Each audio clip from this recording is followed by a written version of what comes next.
ಪೌರಾಯುಕ್ತರಿಗೆ ಬೆದರಿಕೆ ಕೇಸ್ 10 ದಿನಗಳಿಂದ ತಲೆಮರೆಸಿಕೊಂಡಿದ್ದ ಕಾಂಗ್ರೆಸ್ ಮುಖಂಡ ರಾಜೀವ್ ಗೌಡ ಅರೆಸ್ಟ್. ಪೌರಾಯುಕ್ತರಿಗೆ ಬೆದರಿಕೆ ಹಾಕಿದ ಪ್ರಕರಣಕ್ಕೆ ಸಂಬಂಧಿಸಿದಂತೆ ಕಳೆದ 10 ದಿನಗಳಿಂದ ತಲೆಮರೆಸಿಕೊಂಡಿದ್ದ ಶಿಡ್ಲಘಟ್ಟದ ಕಾಂಗ್ರೆಸ್ ಮುಖಂಡ ರಾಜೀವ್ ಗೌಡನನ್ನ ಪೊಲೀಸರು ಕೇರಳ ಗಡಿಯಲ್ಲಿ ಬಂಧಿಸಿದ್ದಾರೆ. ಸಿನಿಮಾ ಪ್ರಚಾರಕ್ಕಾಗಿ ಶಿಡ್ಲಘಟ್ಟದಲ್ಲಿ ಅಳವಡಿಸಿದ್ದ ಅಕ್ರಮ ಫ್ಲೆಕ್ಸ್ಗಳನ್ನು ಸಾರ್ವಜನಿಕರ ದೂರಿನ ಮೇರೆಗೆ ಪೌರಾಯುಕ್ತೆ ಅಮೃತಾ ಗೌಡ ನೇತೃತ್ವದಲ್ಲಿ ತೆರವುಗೊಳಿಸಲಾಗಿತ್ತು. ಇದರಿಂದ ಆಕ್ರೋಶಗೊಂಡ ರಾಜೀವ್ ಗೌಡ ಜನವರಿ 12ರಂದು ಪೌರಾಯುಕ್ತರಿಗೆ ಕರೆ ಮಾಡಿ ಕಚೇರಿಗೆ ಬೆಂಕಿ ಹಚ್ಚೋದಾಗಿ ಹಾಗೂ ಗಲಭೆ ಎಬ್ಬಿಸೋದಾಗಿ ಬೆದರಿಕೆ ಹಾಕಿದ್ರು.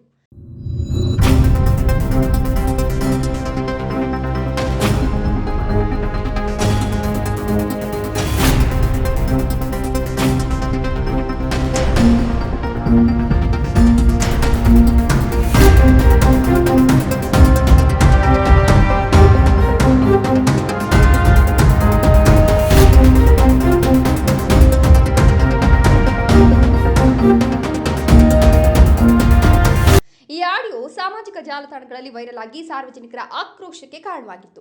ಪ್ರಕರಣ ದಾಖಲಾಗುತ್ತಿದ್ದಂತೆ ನಾಪತ್ತೆಯಾಗಿದ್ದ ರಾಜೀವ್ ಗೌಡ ಸಲ್ಲಿಸಿದ್ದ ಎಫ್ಐಆರ್ ರದ್ದು ಹಾಗೂ ನಿರೀಕ್ಷಣಾ ಜಾಮೀನು ಅರ್ಜಿಗಳನ್ನು ನ್ಯಾಯಾಲಯ ವಜಾಗೊಳಿಸಿತ್ತು.